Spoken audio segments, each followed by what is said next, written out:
o campo de batalha de um casamento.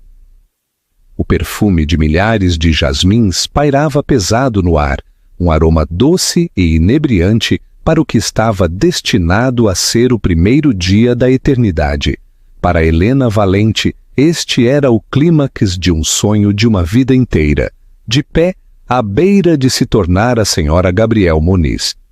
O diamante de 7 quilates no seu dedo sentia-se frio contra a sua pele, um contraste nítido com o calor que lhe inundava o coração.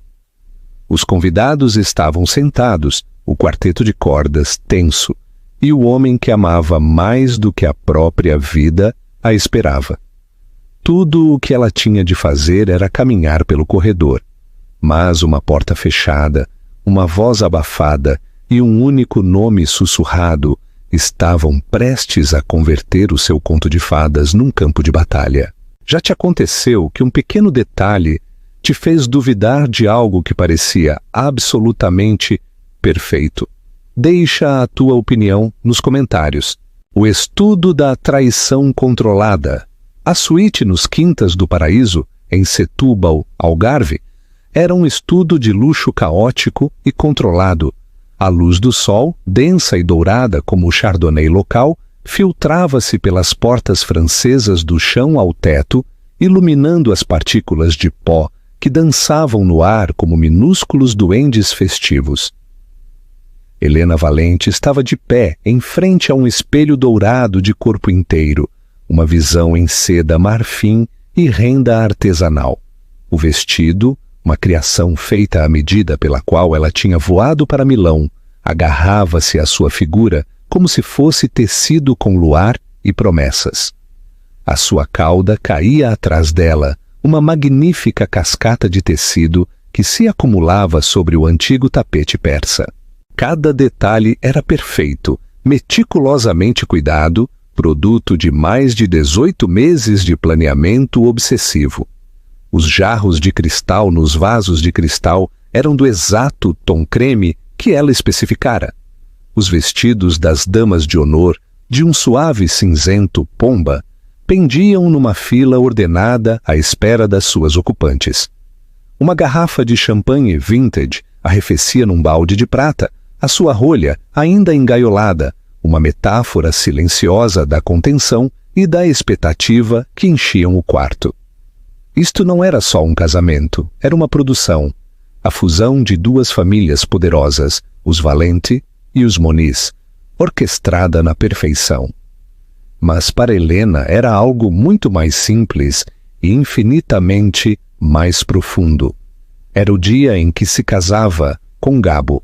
Ela levantou uma mão, os seus dedos a tremer ligeiramente, para tocar o delicado véu preso no seu apanhado intrincado. O seu reflexo olhava para ela, uma mulher que ela quase não reconhecia. O maxilar, geralmente determinado, tinha suavizado. Os seus olhos azuis aguçados, habitualmente focados e analíticos devido aos anos em estratégia corporativa, estavam grandes e brilhantes, com lágrimas de alegria contidas. Ela estava feliz, assustadoramente, delirantemente feliz. Para de te mexer ou vais estragar o rímel, e eu não vou refazer esse delineador. Uma voz, simultaneamente carinhosa e firme, cortou o seu devaneio. Helena sorriu, os seus olhos a encontrarem os de Valéria Reis no espelho. Val, a sua dama de honor e melhor amiga desde o primeiro ano na universidade em Lisboa, era uma fortaleza de calma num mar de nervos pré-casamento. Enquanto Helena era a sonhadora, Val era a pragmática, a que lia as letras pequenas em cada contrato e em cada homem que Helena tinha conhecido. Eu não consigo evitar, exalou Helena, a sua voz apenas um sussurro. Isto é real? Eu estou mesmo prestes a casar com Gabriel Moniz? Bem, a menos que ele tenha fugido nos últimos 5 minutos, todos os sinais apontam para isso, disse Val, os lábios curvados num sorriso irônico, enquanto ajustava um pedaço de renda solta no ombro de Helena. embora eu continue a achar que chamá-lo de Gabriel soa como se o fosses ralhar, não casar com ele. Helena riu, um som genuíno e borbulhante. Eu adoro o nome dele, eu amo tudo nele. E era verdade. Ela amava a forma como os olhos de Gabo se enrugavam nos cantos quando ele sorria. O grave ressoar da sua gargalhada que parecia vibrar através dela. O fogo ambicioso nele que espelhava o seu próprio. Ele a entendia de uma forma que mais ninguém o tinha feito. Via para além de Helena Valente, a herdeira do império mediático Valente, e via, simplesmente, Helena. Ele defendia os seus sucessos, aliviava as suas inseguranças e a fazia sentir valorizada. Em todos os sentidos concebíveis, ele era o seu par perfeito. Claro que Val tinha sido cética no início. É demasiado perfeito, Helena, avisara há 1 ano. Homens com tanto charme ou estão a vender algo ou a esconder algo. Mas até o cinismo bem polido de Val se tinha derretido sob o charme implacável de Gabo e a sua adoração aparentemente genuína por Helena. Ele conquistara a sua melhor amiga e, mais importante, conquistara a aprovação cautelosa do seu pai, Ricardo Valente, um homem que via a maioria dos pretendentes da sua filha como tentativas de aquisição hostil. A porta da suíte abriu-se e a senhora Inês Moniz, a mãe de Gabo, uma mulher impecavelmente conservada, cuja postura sugeria que estava constantemente a equilibrar a posição social da família sobre o seu cabelo, perfeitamente penteado. Helena, querida, estás absolutamente deslumbrante, disse a sua voz nítida. Uma noiva perfeita para o meu filho perfeito. O fotógrafo está pronto para os retratos pré-cerimônia. Temos um horário muito apertado. Tudo com Inês se resumia ao horário, à aparência, à execução impecável do evento. Helena suspeitava que a sua futura sogra via o casamento menos como uma união sagrada e mais como o evento social da década, um testemunho da duradoura influência da família Moniz. Claro, Inês, estou quase pronta, disse Helena, o seu sorriso a parecer um pouco mais ensaiado. Bom, o Gabriel está no estúdio, mesmo ao fundo do corredor, a fazer umas últimas chamadas, algo sobre o acordo de Singapura. O coração de Helena inchou. Mesmo agora, minutos antes do seu casamento, Gabo estava a fechar negócios, a garantir o futuro deles. Ele era tão ambicioso. Sentiu uma nova onda de amor por ele. Após uma rajada de fotos que se desfez numa série de flashes brilhantes e sorrisos forçados, o fotógrafo finalmente se retirou. As damas de honor foram conduzidas para fora para tomarem os seus lugares e Inês Moniz foi garantir que os convidados estavam perfeitamente alinhados. Certo, 10 minutos até o grande momento, anunciou Val, olhando para o seu relógio. Como é que te sentes? Enjoada, eufórica, com vontade de fugir. Eufórica, confirmou Helena, a sua voz firme. Só preciso de 1 minuto, sozinha, só para respirar. Tens isso, disse Val, dando ao seu ombro um aperto reconfortante. Estarei mesmo aqui fora, interromperei quem tentar entrar, especialmente a tua futura sogra, e o seu itinerário minuto a minuto. Leva o teu tempo. Val deslizou para fora do quarto, fechando a porta pesada atrás dela. Com um suave clique, Helena estava finalmente sozinha. A suíte estava subitamente, abençoadamente silenciosa, o silêncio quebrado apenas pelo bater frenético do seu próprio coração. Ela caminhou até a janela, contemplando a vista de cortar a respiração de colinas ondulantes, cobertas com filas de vinhas verdes e exuberantes. Centenas de pessoas tinham se reunido lá embaixo, um mar de rostos expectantes, virados para o altar carregado de flores onde o seu futuro a esperava. Ela fechou os olhos, visualizando o rosto de Gabo, o seu lindo sorriso, as suas mãos quentes nas dela. Para sempre, pensou. A palavra parecia vasta e bela. Ela só precisava de um momento tranquilo para ancorar este sentimento, este momento perfeito e cristalino na sua memória, antes de sair para começar o resto da sua vida. O escudo quebrado. O estúdio do noivo, onde Gabo se encontrava, partilhava uma parede com uma antessala privada adjacente. Procurando o silêncio total, ela deslizou para o pequeno espaço cheio de livros, um santuário tranquilo, longe da suíte principal, apenas para pôr os seus pensamentos em ordem, em completa solidão. A antessala era um bolso de tranquilidade, um contraste nítido com a energia vibrante da suíte nupcial. O ar cheirava a couro velho e cera de limão. Uma única poltrona de encosto alto sentava-se junto a uma pequena mesa, um espaço claramente concebido para a contemplação tranquila. Helena afundou-se no luxuoso veludo, a saia volumosa do seu vestido de noiva a suspirar à sua volta. Pela primeira vez em todo o dia, ela sentiu que podia realmente respirar.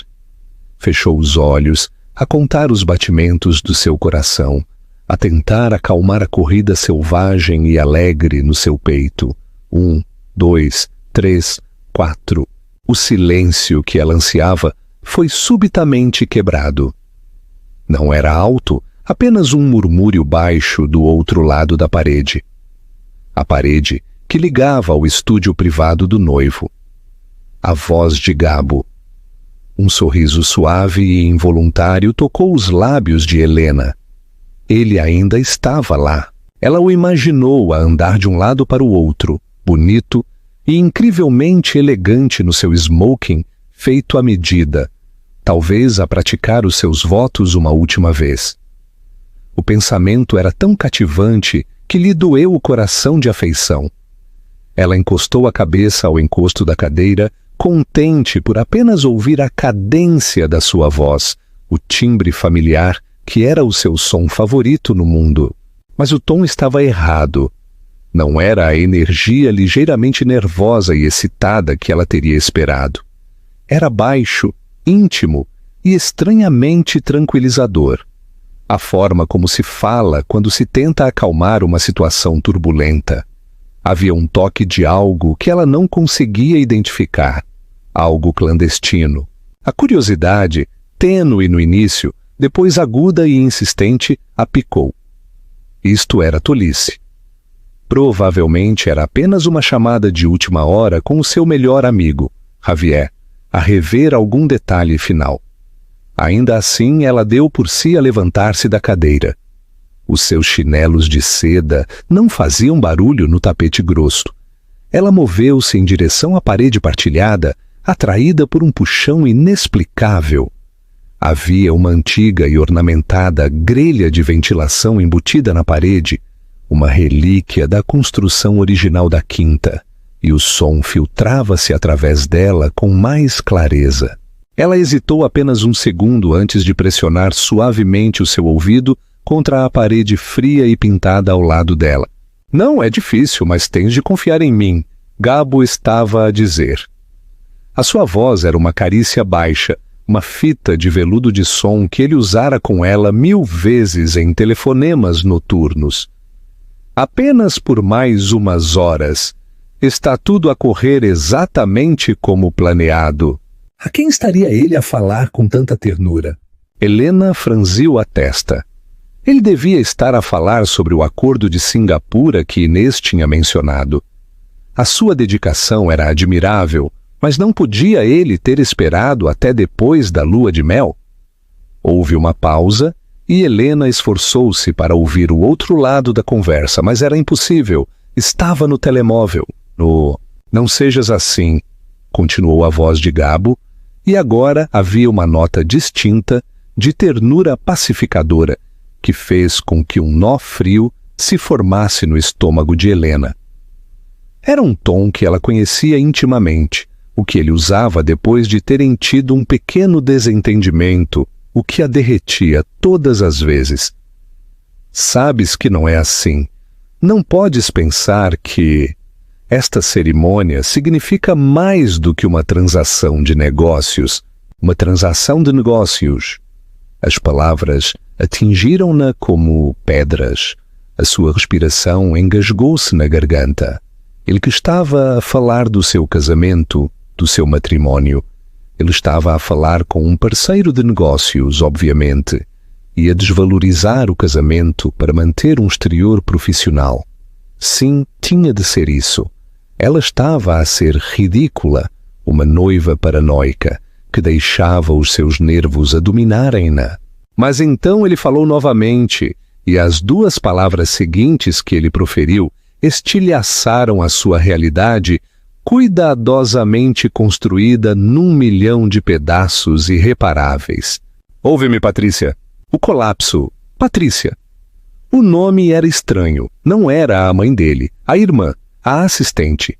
Helena percorreu mentalmente todos os parceiros de negócios, todos os conhecidos, todos os primos distantes que ele alguma vez lhe tinha mencionado. O nome, Patrícia, lhe era vagamente familiar. Uma vice-presidente sênior numa firma rival que eles tinham discutido brevemente como um potencial alvo de aquisição, meses atrás. Por que é que ele estaria a falar com uma concorrente, uma mulher que ele mal conhecia, com tanta intimidade, minutos antes do seu casamento? Patrícia, meu amor, tu és a única, murmurou Gabo, a sua voz a baixar ainda mais, densa com uma emoção que era inconfundivelmente real. Tudo isto com a Helena é um meio para um fim. É a chave que desbloqueia tudo para nós. Tu sabes, nós já falamos sobre isso. Helena sentiu o sangue a escoar do seu rosto. A sala, outrora um santuário de paz, começou a inclinar-se violentamente, as estantes de livros parecendo deformar-se e dobrar-se. O seu coração, que tinha estado a bater de alegria momentos antes, agora era um pássaro preso a bater contra as suas costelas. Meu amor. Ele chamara esta outra mulher de meu amor. O termo de carinho, o seu nome especial para Helena, sentia-se como ácido na sua pele. Ela queria afastar-se, correr do quarto, desouvir as palavras que estavam a ser gravadas na sua alma. Mas estava congelada, imobilizada por uma força magnética horrível. Ela tinha que saber, tinha que ouvir o resto da mentira que tinha sido a sua vida. Encostada à parede, Helena sentiu o gesso frio a infiltrar-se através da delicada renda do seu vestido, uma arrepiante premonição do gelo que estava rapidamente a encapsular o seu coração. O mundo tinha se reduzido a este único ponto, o som da voz do seu noivo a tecer uma tapeçaria de traição através da fina divisória. Cada palavra era um fio a apertar, a estrangular a linda imagem da vida que ela pensava que estavam a construir juntos. Claro que ela é bonita! Gabo estava a dizer uma avaliação desdenhosa, quase clínica, que fez o estômago de Helena se contrair. E pronta! É isso que a torna a fachada perfeita. Ricardo Valente a adora. Ele não daria o controle das suas ações a qualquer marido. Ele o faz por ela. Ele pensa que está a garantir o futuro da filhinha dele com um homem que a ama. Uma onda de náuseas avassalou Helena tão poderosamente que ela teve de pressionar uma mão contra a boca. Isto não era apenas infidelidade. Isto era um esquema calculado, um assalto corporativo disfarçado de romance.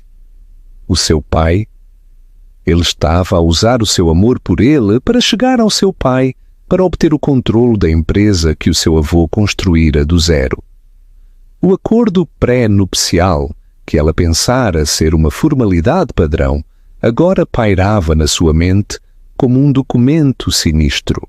Ela lembrou-se que Gabo foi quem sugeriu uma cláusula, uma invulgar, sobre a fusão de certos direitos de voto nas suas respectivas empresas familiares, para mostrar uma frente unida. Os advogados do seu pai questionaram, mas Gabo, com seu charme fácil, convenceu todos de que era um gesto de máxima confiança. Não era confiança, era um cavalo de Troia. Não chores, amor. Por favor, não chores. Gabo confortou o telemóvel e a falsa ternura na sua voz era grotesca. Nada muda entre nós. Isto é apenas um pedaço de papel, uma atuação. Pensa nisso como o trabalho de representação mais lucrativo das nossas vidas. Assim que a fusão for concluída e os ativos dos Valente forem aproveitados para a nossa nova empresa, eu iniciarei a estratégia de saída. Um divórcio tranquilo e amigável daqui a 1 ano ou 2, citando diferenças irreconciliáveis. Nessa altura será demasiado tarde para eles desmancharem os laços financeiros. 1 ano ou 2, ele tinha todo o seu casamento de fachada e a sua demolição planeados. Ele falava disso com a mesma estratégia desapaixonada que usaria para descrever um portfólio de ações. Ele viveria com ela, dormiria com ela, fingiria amá-la por até 2 anos, tudo enquanto o seu coração pertencia a esta Patrícia. E a sua ambição pertencia ao legado da família dela. Helena pensou em toda a sua relação, o romance turbulento, os grandes gestos, as declarações de amor perfeitamente sincronizadas. Tinha sido algo disso real? A viagem à Toscana, onde ele a pedira em casamento ao pôr do sol. Estaria ele a pensar em Patrícia, então? As noites em que ele a abraçava e lhe sussurrava sobre o futuro deles, os seus filhos. Teria sido tudo um guião meticulosamente ensaiado? Uma clareza fria e horrível a invadiu. Ela viu tudo agora. A forma como ele subtilmente dirigia as conversas para os negócios do pai dela. O seu interesse casual nos lucros do 3º trimestre da empresa. A forma como ele se integrara sem problemas em todas as facetas da sua vida, pessoal e profissional. Ele não era um parceiro, era um infiltrado. "Eu tenho de ir", disse Gabo, a sua voz a ficar um pouco mais apressada. "A música está prestes a começar. O meu melhor amigo, Javier, provavelmente estava a ter um ataque de pânico a perguntar-se onde eu estou. Tenha apenas paciência. Eu te vejo esta noite." Um som sufocado e estrangulado escapou dos lábios de Helena. "Esta noite?" Ele ia deixar a sua própria recepção de casamento para se encontrar com a amante. A ousadia descarada disso era espantosa. "Sim, esta noite", confirmou Gabo, como se estivesse a responder ao seu grito silencioso e horrorizado. "O nosso sítio habitual. Por volta da 00:30 eu digo a Helena que tenho de fazer uma teleconferência com o escritório de Tóquio. Ela vai acreditar. Ela acredita em tudo." A última frase foi o golpe de misericórdia. Estava impregnada de um desprezo casual, uma superioridade presunçosa que revelava a verdadeira profundidade do seu engano. Ele não só a traiu, ele não a respeitava, ele a via como um peão ingênuo e crédulo no seu jogo elaborado. O amor que ela sentia, a confiança que ela lhe tinha dado tão livremente, era aos olhos dele uma fraqueza a ser explorada. "Eu te amo, Patrícia", murmurou as últimas 3 palavras. "Só a ti, sempre." Helena cambaleou para trás, a sua mão a voar para o seu peito, como se para segurar fisicamente o seu coração. A sala estava a girar mais depressa agora, as bordas a desfocarem-se num nevoeiro cinzento. O lindo e caro vestido parecia uma mortalha. O diamante de 7 quilates no seu dedo sentia-se tão pesado e tão frio quanto uma lápide. A música alegre que tinha começado a chegar do pátio, as notas suaves e esperançosas do quarteto de cordas que assinalavam o início da cerimônia, soavam como uma marcha fúnebre. O seu dia de casamento, o dia em que a sua vida deveria começar. Era, em vez disso, o dia em que ela descobria que tudo tinha sido uma mentira. Por um longo e silencioso momento, Helena não conseguiu fazer mais nada senão ficar de pé no centro da antessala, o seu corpo rígido de choque. O ar que inalava para os seus pulmões parecia rarefeito e inútil, sem oferecer oxigênio ao seu cérebro que sufocava. O mundo fora do pequeno quarto, os convidados, a música, o homem à espera no altar, parecia estar a acontecer numa dimensão diferente. Uma realidade distante e abafada da qual ela já não fazia parte. A sua própria realidade tinha se desmoronado, deixando apenas o eco ressonante das palavras de Gabo. Ela acredita em tudo. O contra-ataque da coroa. Um violento tremor começou nas suas mãos e espalhou-se pelo seu corpo. Ela olhou para a sua mão esquerda, para o magnífico diamante que Gabo tinha colocado ali. Não era um símbolo de amor. Era um pagamento por um serviço, o preço pela parceria da sua família. Ela agarrou o anel, os seus dedos desajeitados, desesperados para o tirar, mas os seus nós dos dedos estavam inchados pelo estresse, e ele não se mexia. Um soluço estrangulado de frustração e desespero brotou da sua garganta. O cheiro dos jasmins brancos do seu buquê, agora a descansar sobre a pequena mesa, era subitamente nauseante. O perfume de uma mentira. O dia inteiro era uma mentira. O vestido, um disfarce para uma tola. Os votos que tinham escrito juntos eram uma obra de ficção. O seu amor, o amor vasto e consumidor que ela sentira por Gabo, era uma emoção fantasma, desperdiçada num homem que não existia. O homem que ela amava era uma personagem cuidadosamente construída, e o verdadeiro Gabriel Moniz era um monstro. A porta abriu-se e Val espreitou a cabeça. Tudo bem por aqui? A música começou. O teu pai espera-te mesmo à porta da suíte. É hora. A expressão alegre de Val dissolveu-se no instante em que viu o rosto de Helena. O sangue tinha se escorrido dele, deixando uma tela de horror. Os olhos de Helena estavam grandes e vazios, a sua maquilhagem uma máscara perfeita e trágica que não podia esconder a devastação total por baixo. Helena, o que é que se passa? O que é que te aconteceu? Perguntou Val, correndo para o seu lado e agarrando os seus braços. Todo o corpo de Helena estava a tremer. Pior, sussurrou Helena. A sua voz um som seco e áspero que mal era humano. Ouvi um. Ela não conseguia formar uma frase coerente. As palavras estavam presas atrás do nó de dor na sua garganta. Ela só conseguiu apontar com um dedo trêmulo para a parede. A parede que a separava do homem que acabara de aniquilar o seu mundo. Gabo! Ela engasgou-se. Estava ao telefone, no estúdio. Os olhos de Val semicerraram-se. Os seus instintos protetores se acenderam.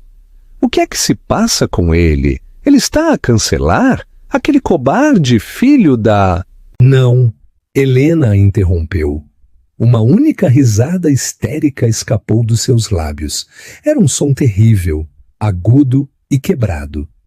Ele não está a cancelar. É uma atuação, o trabalho de representação mais lucrativo das nossas vidas. Peça por peça, em frases agonizantes e fraturadas, Helena relatou a conversa que tinha ouvido. Repetiu o nome Patrícia. Detalhou a fria linguagem corporativa que ele usou para descrever o casamento deles. Explicou o complô contra o seu pai, o aproveitamento dos ativos dos Valente, a planeada estratégia de saída de um divórcio em 2 anos. Com cada palavra que falava, a realidade se tornava mais sólida, mais inegável. Dizê-lo em voz alta tornava-o real. Val ouviu, o seu rosto a transformar-se de confusão, para a incredulidade e, finalmente, para uma fúria fria e concentrada que era aterradora de contemplar. O sangue escoou do seu rosto, espelhando o de Helena, mas os seus olhos ardiam com um fogo justo.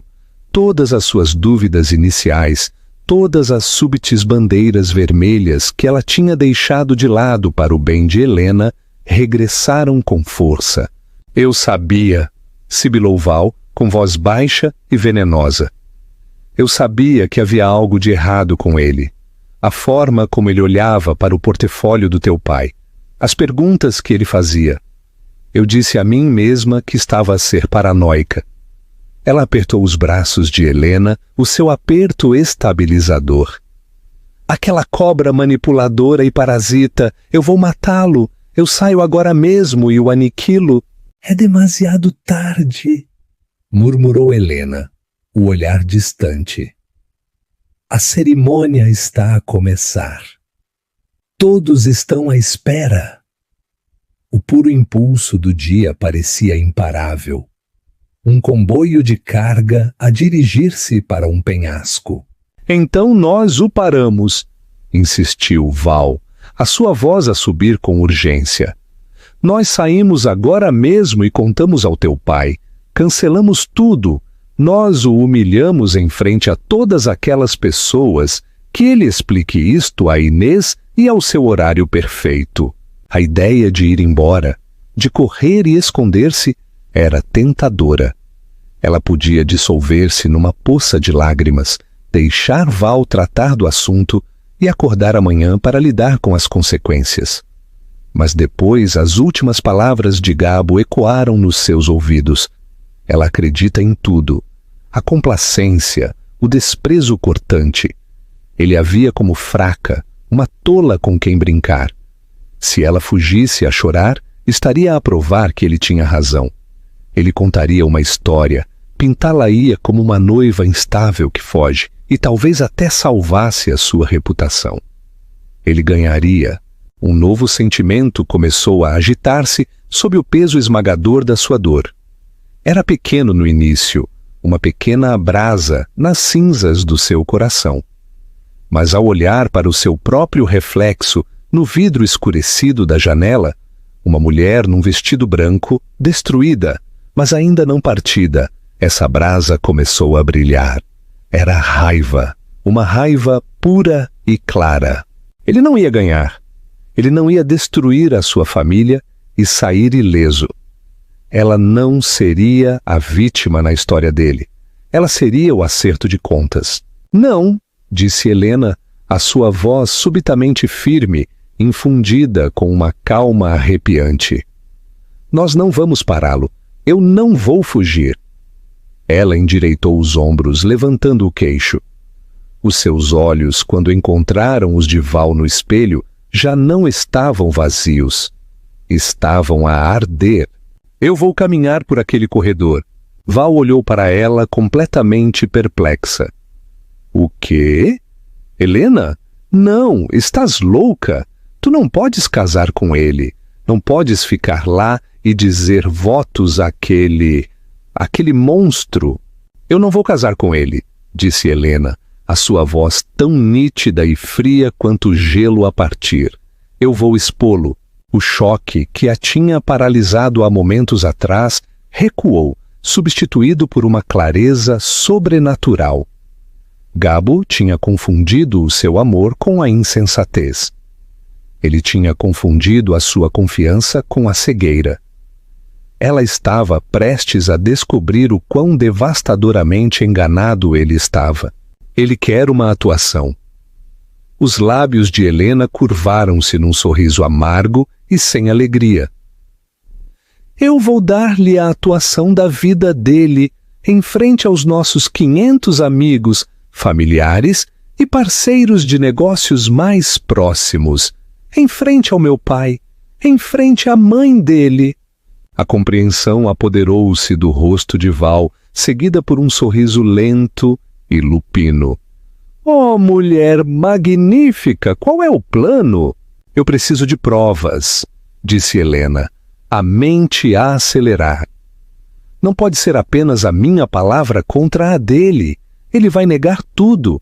Vai dizer que estou histérica, que tenho nervos pré-casamento. A mãe dele vai apoiá-lo. Eu preciso de algo concreto. O telemóvel dele, disse Val instantaneamente. Estava nele, deve estar no estúdio. O Javier está lá com ele, respondeu Helena. Nós não podemos simplesmente entrar. Então eu crio uma distração, disse Val, já a mover-se em direção à porta. Eu digo ao Javier que a Inês, a mãe de Gabo, está a ter uma crise por causa dos arranjos florais na entrada principal e que precisa da ajuda imediata dele. Ela está sempre a ter uma crise por alguma coisa. Ele não vai questionar. Isso vai dar-me 1 minuto, talvez 2. O que é que procuras? Registros de chamadas, mensagens de texto, com esta Patrícia no que for. Os olhos de Val moveram-se pelo quarto, um plano a formar-se. Gabo é arrogante. Ele provavelmente acha que é intocável. Ele pode nem sequer ter apagado ainda. É demasiado arriscado, Val, se te apanharem. Helena, o único risco é deixá-lo safar-se. Interrompeu Val com uma expressão feroz. Enquanto eu faço isso, tu precisas de fazer algo por mim. Vai buscar o teu pai agora. Helena anuiu, a sua determinação a endurecer. A música está a ficar mais alta. Nós não temos muito tempo.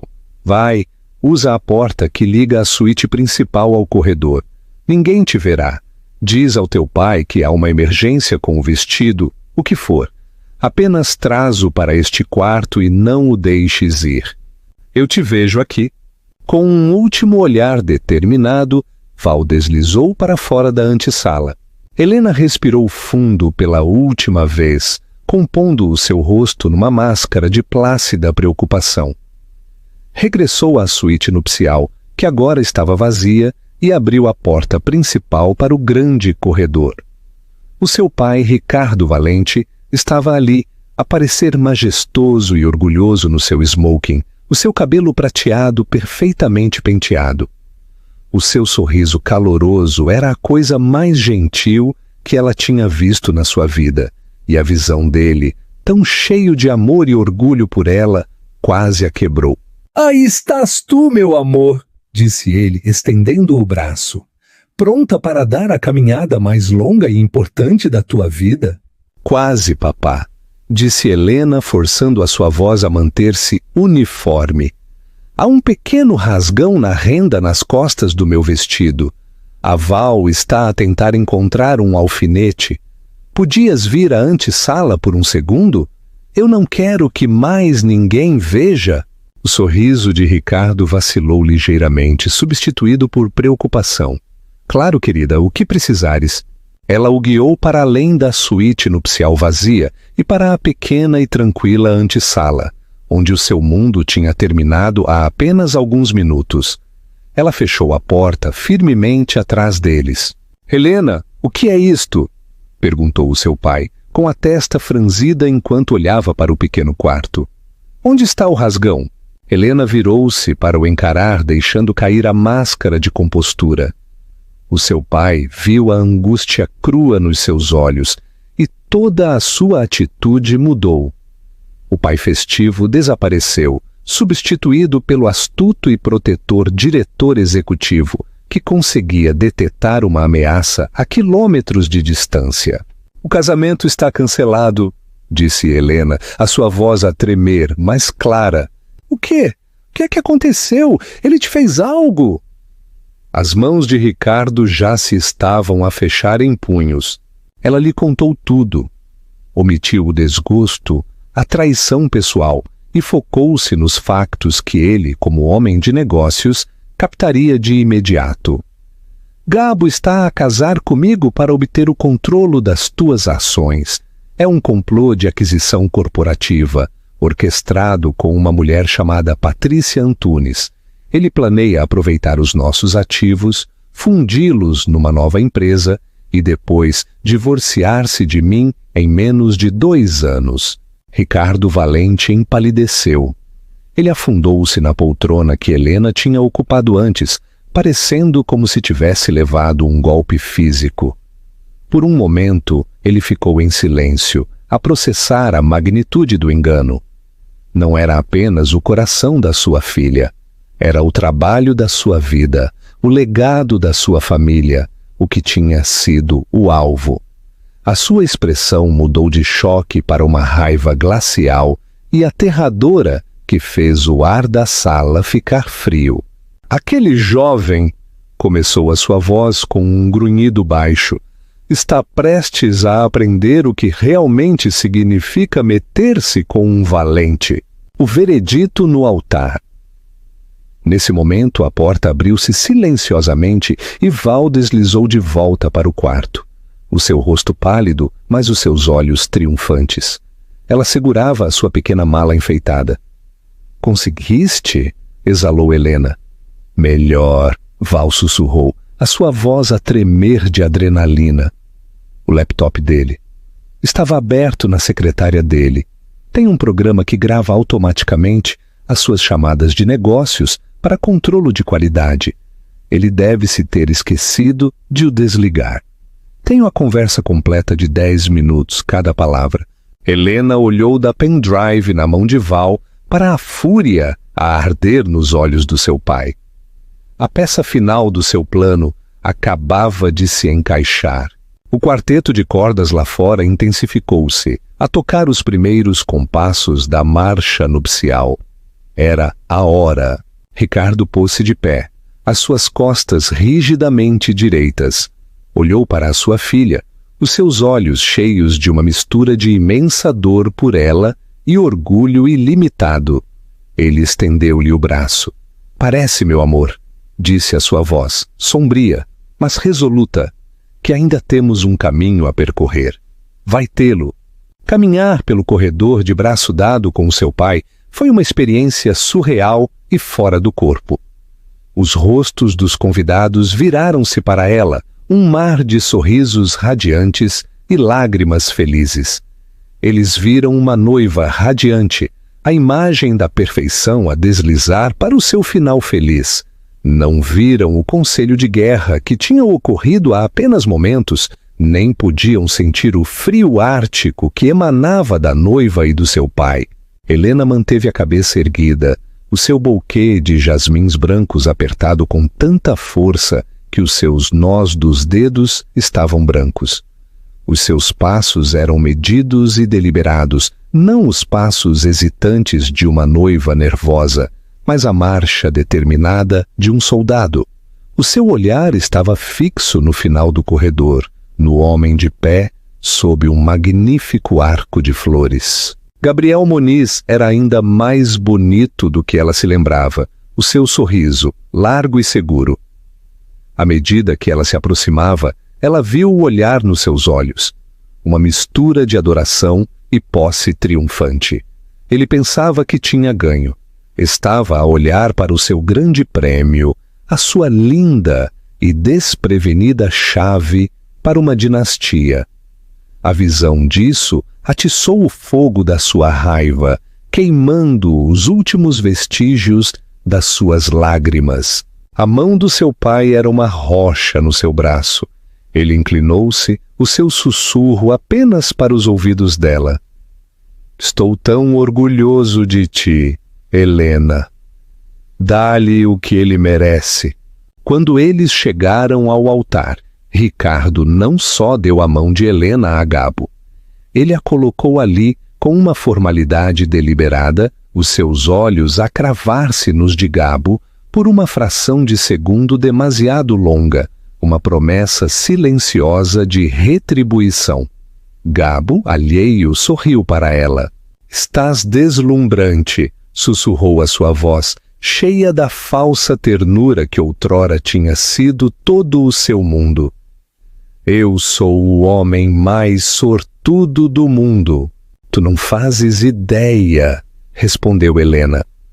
A sua voz suave, o seu sorriso uma imitação arrepiantemente perfeita da de uma noiva feliz.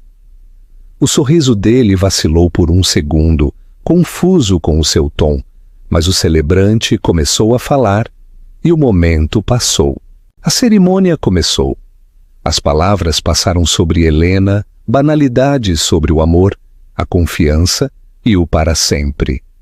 Ela ficou perfeitamente quieta, uma estátua de mármore de uma noiva, os seus olhos nunca deixando o rosto de Gabo. Ele pareceu sentir uma mudança na atmosfera. O seu sorriso confiante apertou-se nos cantos ao encontrar o olhar gélido dela.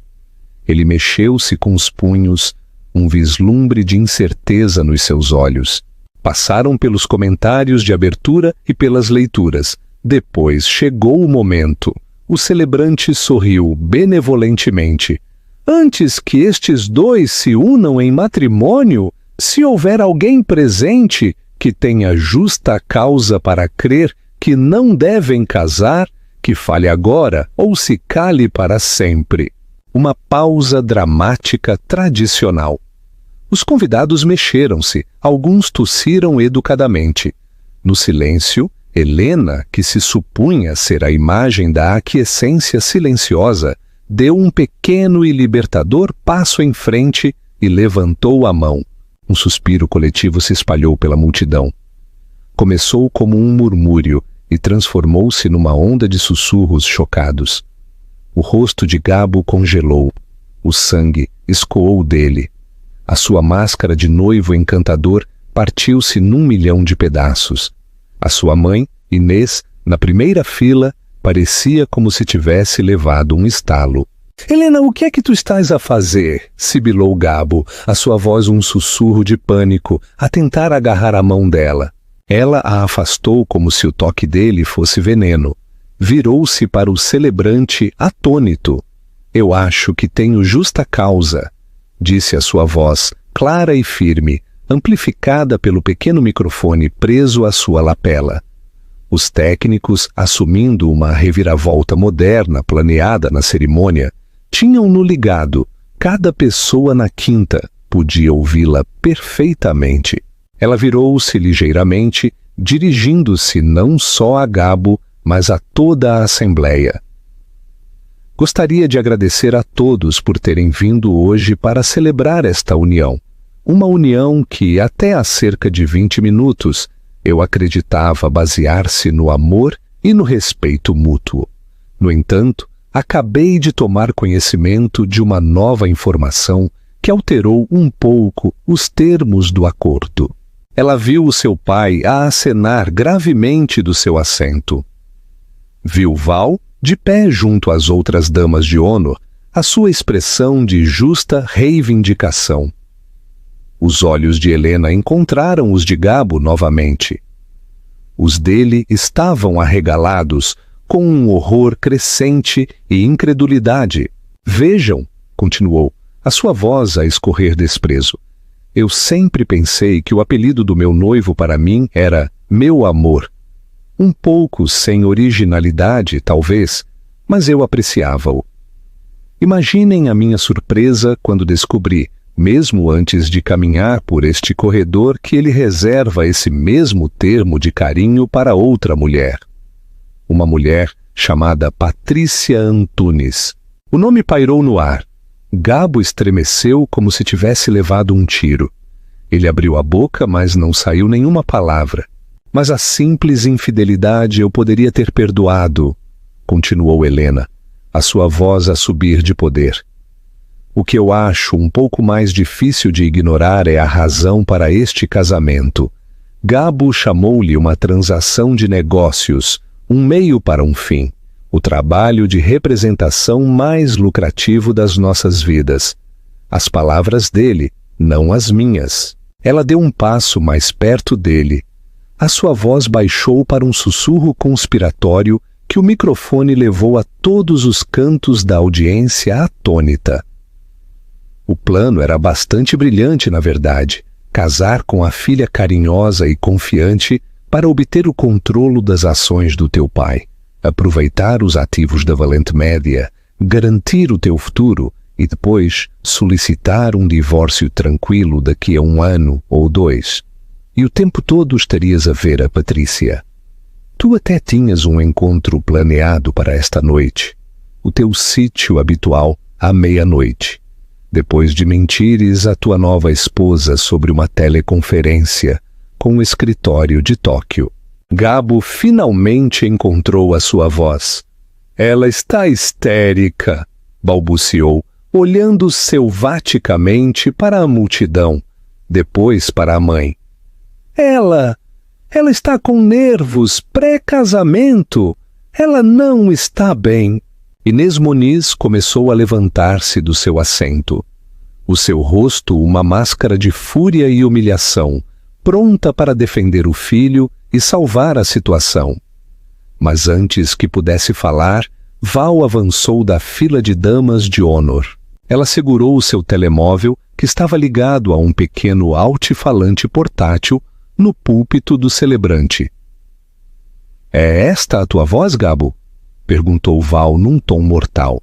Ela pressionou o play e no silêncio atônito da tarde, a própria voz de Gabo encheu o ar, suave e conspiradora. Tudo isto com a Helena é um meio para um fim. É a chave que desbloqueia tudo para nós. Eu te amo, Patrícia. Só a ti. Sempre. A gravação terminou. O silêncio que se seguiu foi absoluto e condenatório. Gabo ficou congelado no altar, o seu rosto de um tom espantoso de pálido, exposto e completamente derrotado. A gravação da sua própria voz, a sua própria traição íntima, era uma prova inegável. O charme, a confiança, a fachada cuidadosamente construída tinham sido despidos, deixando para trás um trapaceiro comum e patético. Ele olhou desesperadamente para a mãe, mas Inês já não o olhava com orgulho maternal. O seu rosto era uma tempestade de humilhação pública. O seu filho não só tinha sido infiel, tinha sido apanhado, tinha convertido o nome da família Moniz no alvo de chacota em frente à mesma sociedade que passara a vida a cultivar. O seu horror não era pela sua alma, mas pelo seu status. Ricardo Valente levantou-se do seu assento na primeira fila, a sua presença a impor atenção imediata. Ele não olhou para Gabo. Dirigiu-se aos convidados, a sua voz a ecoar com a autoridade de um homem que tinha construído um império. A partir deste momento, anunciou, as suas palavras nítidas e finais. Valente Média e todas as suas subsidiárias estão a quebrar todos e quaisquer laços, presentes e futuros, com a Moniz Indústrias. Qualquer joint venture fica por este meio terminada. A nossa equipa jurídica entrará em contato. Cada frase foi um golpe de martelo, desmantelando pública e profissionalmente as ambições da família Moniz. Foi uma execução corporativa, realizada em plena luz do dia.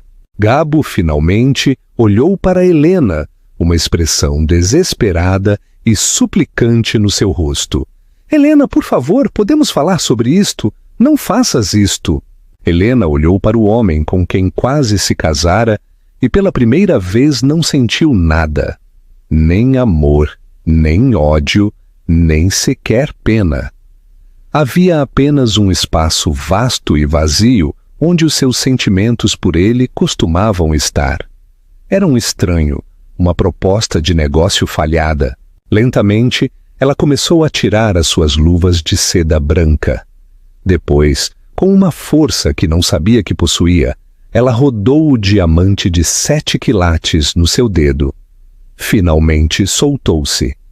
Ela o segurou, deixando-o captar a luz da tarde, um símbolo brilhante de uma mentira tóxica.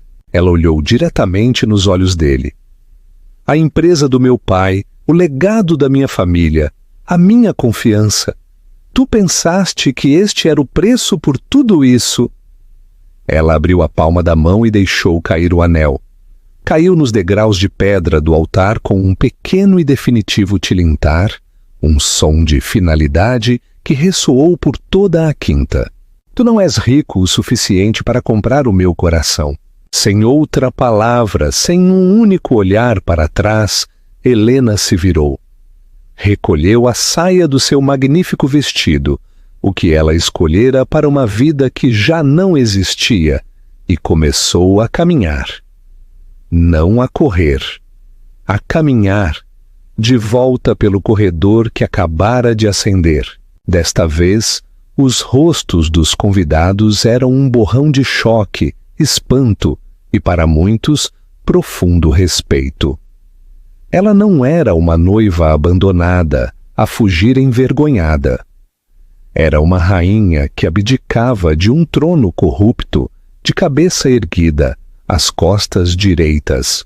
O seu pai e Val se puseram ao seu lado quando ela chegou ao final do corredor.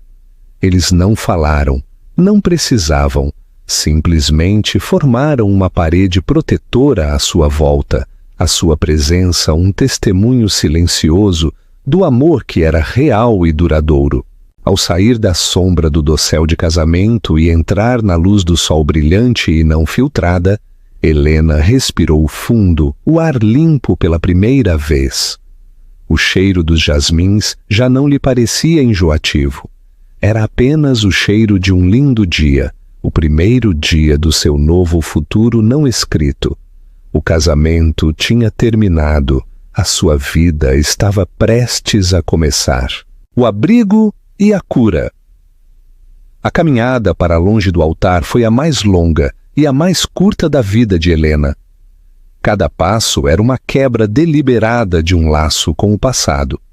A cacofonia atrás deles, os gritos de choque, a voz de pânico de Inês Moniz a tentar afirmar o controlo e os patéticos gritos desvanecidos do nome dele fundiram-se num rugido sem sentido, o som de uma cidade distante a desmoronar-se que já não era problema dela. Ela não olhou para trás. Olhar para trás seria reconhecer as ruínas, e naquele momento, tudo o que ela podia fazer era concentrar-se em pôr um pé à frente do outro. Ricardo Valente guiou-os com uma mão firme nas costas dela, o seu outro braço protetoramente à volta de Val, dirigindo-os para longe do pátio principal e para a vila privada reservada para a família no lado oposto da quinta. Os seus passos rangeram no caminho de gravilha, um som rítmico e marcado contra o caos que deixavam para trás. Alguns dos guardas de segurança da quinta, alertados por Ricardo com um único gesto brusco, materializaram-se à volta deles, formando um perímetro silencioso e intransponível. Eles eram uma pequena e unida unidade, a moverem-se através de uma zona de guerra da sua própria criação. No momento em que a pesada porta de carvalho da vila se fechou atrás deles, o mundo ficou em silêncio. As paredes insonorizadas bloquearam o pandemônio, deixando apenas o som da sua própria respiração entrecortada. Por um segundo, os três ficaram de pé no opulento átrio, a adrenalina do confronto a escoar, deixando um vazio oco e zunidor no seu lugar. E depois o corpo de Helena se lembrou da dor que a sua mente tinha estado a conter. Um tremor começou nos seus joelhos, viajando pelo seu corpo até os seus dentes rangerem. O magnífico vestido de noiva, que se tinha sentido como uma armadura há apenas momentos, agora parecia uma jaula de chumbo. O corpete, outrora um símbolo de elegância nupcial, era uma prensa que lhe oprimia o ar dos pulmões. Ela olhou para as suas mãos, que já não seguravam o bouquet, e viu-as a tremer incontrolavelmente. A força que a tinha levado pelo corredor, a raiva fria que tinha alimentado o seu discurso, evaporou-se. Tudo o que restava era a rapariga que tinha sido total e devastadoramente traída. "Eu não consigo respirar", sussurrou as suas mãos a arranhar os intrincados botões de pérola que desciam pelas suas costas. Val se aproximou num instante. Certo, nós tiramos-te isso. Papá, dá-nos 1 minuto!" Ricardo, que já tinha tirado o seu telemóvel com o rosto de pedra, anuiu com um único gesto de dor e retirou-se para o fundo da sala de estar, dando-lhes as costas. Ele começou a falar em tons baixos e letais, a sua voz uma arma a ser usada contra a família Moniz. Reúna a nossa equipa jurídica numa teleconferência. Agora. Quero uma ordem judicial completa contra a Moniz Indústrias para amanhã de manhã. E procurem o nosso chefe de relações públicas. Não me importa que seja sábado. Os dedos de Val, ágeis e seguros, trabalharam nos botões impossíveis. Apenas respira, Helena, para dentro e para fora. É isso, quase lá.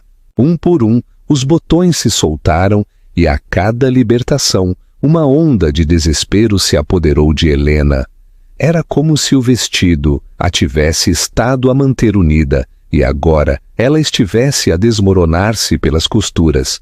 Quando Val finalmente tirou a pesada seda e renda dos seus ombros, deixando-o acumular-se num monte no chão, como uma nuvem caída, as pernas de Helena cederam. Ela desabou num sofá de veludo, um soluço cru e gutural a brotar da sua garganta. Não era um grito de raiva, era um som de profunda perda. Ela não estava apenas a chorar por Gabo, o mentiroso e o trapaceiro. Estava a chorar pelo homem que pensava que ele era. Chorou pelas memórias felizes, agora contaminadas e grotescas na sua falsidade. Chorou pelo futuro que tinha planeado meticulosamente, o lar que eles iriam construir, os filhos que ela imaginara com o sorriso dele. Estava a chorar uma morte, a morte de um sonho e a morte da mulher que ela tinha sido quando acordou naquela manhã, tão cheia de esperança e amor. Val se ajoelhou em frente a ela, abraçando-a. Não ofereceu banalidades nem tranquilidades vazias. Simplesmente a segurou, deixando Helena encharcar o ombro do seu vestido cinzento pomba com lágrimas, fornecendo uma âncora firme e silenciosa na tempestade da sua dor. Depois do que pareceu uma eternidade, os soluços acalmaram-se em respirações trêmulas. Helena se afastou, o rosto manchado, os olhos vermelhos. Ele nunca me amou, sussurrou a simples e devastadora verdade a pairar no ar. Nada disso era real. O amor que tu sentiste foi real, Helena? Disse Val com ferocidade, as suas mãos a emoldurar o rosto de Helena. O teu coração, a tua confiança, a tua esperança, tudo isso era genuíno. Ele era a farsa, ele era o vazio. Nunca deixes que ele envenene o que é bom e verdadeiro dentro de ti. Do outro lado da sala, Ricardo terminou a sua chamada. Aproximou-se, a sua expressão suavizada com a dor de um pai. Ajoelhou-se ao lado de Val, pegando na mão trêmula de Helena na sua. A segurança está a escoltar os Moniz para fora da propriedade. Os convidados estão a ser informados de uma repentina emergência familiar. A nossa equipa está a tratar dos mídia. Tu não tens de te preocupar com nada disso. Ele apertou a mão dela. Tu foste magnífica, Helena. Tu foste uma guerreira. Eu não me sinto como uma guerreira, sussurrou, olhando para o monte de seda marfim no chão. Só me sinto partida. Tu foste aberta e partida. O seu pai a corrigiu suavemente. E tu vais sarar, e vais ser mais forte do que alguma vez foste antes. Ele olhou da sua filha para a sua melhor amiga, os seus olhos cheios de gratidão. Ambas o serão. Uma frágil sensação de paz começou a instalar-se na sala. O pior tinha passado, a mentira tinha sido exposta, a atuação tinha terminado. Helena olhou para os dois rostos à sua frente, a sua amiga ferozmente leal e o seu pai inabalável. Isto era real. Este amor, este apoio, era a fortuna que Gabo nunca tinha sido inteligente o suficiente para ver. Ela tinha perdido um noivo, um futuro, uma fantasia, Mas não tinha perdido tudo. Ela nem sequer tinha perdido as coisas mais importantes. Estavam ali mesmo, ajoelhados com ela nas ruínas. O que Helena fez naquele dia não foi só por vingança. Foi um ato profundo de reclamar a sua própria história. Perante uma traição devastadora, ela recusou-se a ser a vítima. Ela escolheu a força em vez da dor, a verdade em vez da tradição, e o seu próprio valor em vez de um conto de fadas vazio. A sua caminhada de regresso por aquele corredor não foi uma fuga, foi uma coroação. Ela se coroou a si mesma, como a dona do seu próprio destino. Todos enfrentamos momentos em que o nosso mundo é abalado, onde as pessoas em quem confiamos se revelam como alguém completamente diferente. A pergunta é: o que fazemos a seguir? Desmoronamos ou levantamo-nos das cinzas, mais fortes e mais sábios? O que terias feito tu no lugar de Helena? Partilha os teus pensamentos nos comentários. Se esta história te comoveu, por favor, deixa um gosto, partilha com alguém que precise de uma história de resiliência e subscreve para mais drama da vida real.